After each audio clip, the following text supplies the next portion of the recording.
Bonjour à tous. Alors aujourd'hui, donc on va parler de l'argile toujours, mais là je vais vous faire voir comment préparer. Donc je vais vous parler de l'argile en poudre et tout ce qui est cataplasme. Alors on va commencer par l'argile en poudre. Donc j'espère que vous voyez normalement, c'est tout bon. Donc quand vous l'achetez, ce qui est important, alors je vais vous faire voir comment elle est.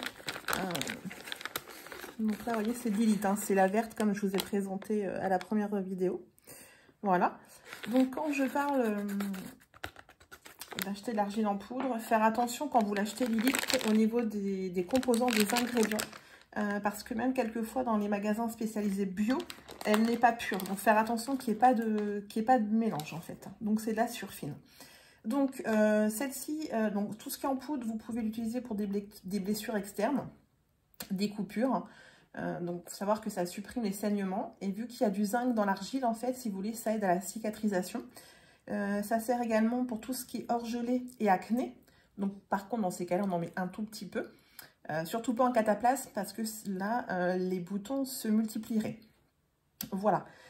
Donc, là, c'est pour tout ce qui est des peaux sur la peau, les blessures, les choses comme ça. Tout ce qui est à boire. Donc, je vais vous présenter l'eau d'argile et le lait d'argile. Donc, contre-indication, par contre, femme enceinte et si vous faites de l'hypertension, voilà, il ne faut pas la boire. Donc, pour la différence, comment la préparer? Donc là, je l'ai préparée en amont, l'eau d'argile, pour que l'argile puisse se déposer, si vous voulez. Donc là, j'ai mis une cuillère à café d'argile et j'ai rajouté de l'eau par-dessus. Donc ça, je l'ai fait hier et ensuite, je l'ai remis au réfrigérateur. Et l'eau d'argile, en fait, ça consiste à ne boire que la partie claire. Donc, ce que vous avez ici, et le dépôt, vous le laissez, en fait. Donc ça peut être bien de faire des cures de 3 semaines à jeun, tout simplement. Donc, l'avantage, si vous voulez, c'est que ça nettoie le sang, ça nettoie nos liquides, hein, ça absorbe tout ce qui flotte. Il y a une tradition qui dit qu'on peut le commencer en début de pleine lune, en fait. Voilà. Donc je disais, donc cure de 3 semaines. De toute façon, vous essayez et vous voyez au goût si ça vous plaît ou pas. Parce qu'on dit 3 semaines, mais après, si vous voyez qu'au goût, vous vous en lassez, il faut arrêter. En fait, c'est votre corps hein, qui doit parler. Donc là, on est plus voilà, pour le nettoyage. Le lait d'argile, c'est quoi? Et bien en fait, c'est la même chose. Enfin, c'est la même préparation que vous mélangez. Et là, en fait, vous buvez le tout, c'est-à-dire l'eau avec l'argile. Vous voyez, donc après, donc ça fait une couleur comme ceci. Donc là, en fait, c'est plus quand vous avez une infection intestinale ou urinaire ou une intoxication alimentaire. Donc, c'est à boire toutes les 2 heures. Donc, c'est vraiment exceptionnel. Hein. Là, par contre, on ne boit pas ça pour une cure. Hein. C'est vraiment quand il y a une infection.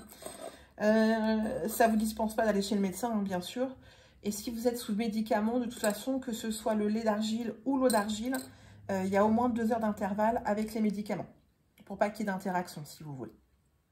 Voilà, donc vous voyez en fait c'est tout simple. Ensuite on va passer à la préparation pour les cataplasmes. Donc moi je mets ça toujours dans un pot. Il faut que ce soit un pot avec un couvercle. Je vais regarder la taille.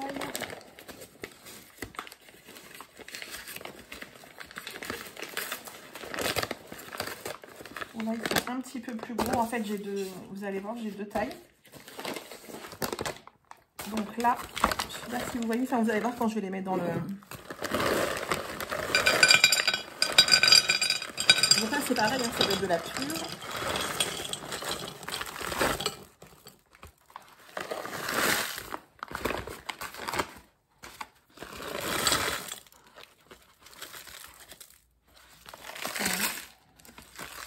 Que j'ai tout mis.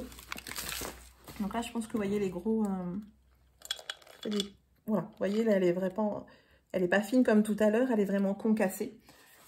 Là, j'avais un autre pot. Celle-ci, elle est un peu plus petite, donc c'est mieux d'avoir des gros grains quand même. Mais là, c'est un reste que j'ai, donc je vais pas le gaspiller, je vais le prendre quand même.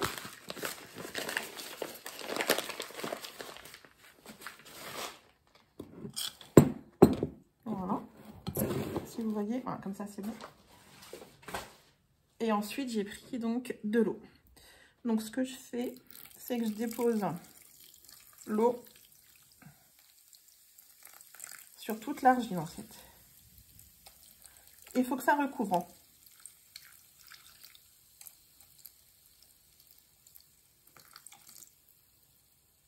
Voilà.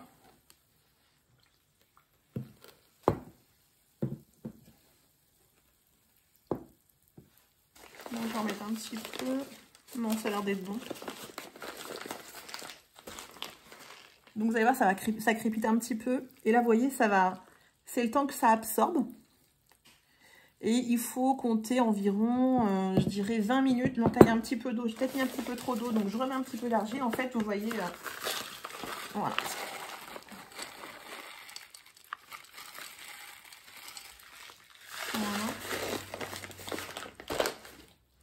Là, j'en mets un tout petit peu.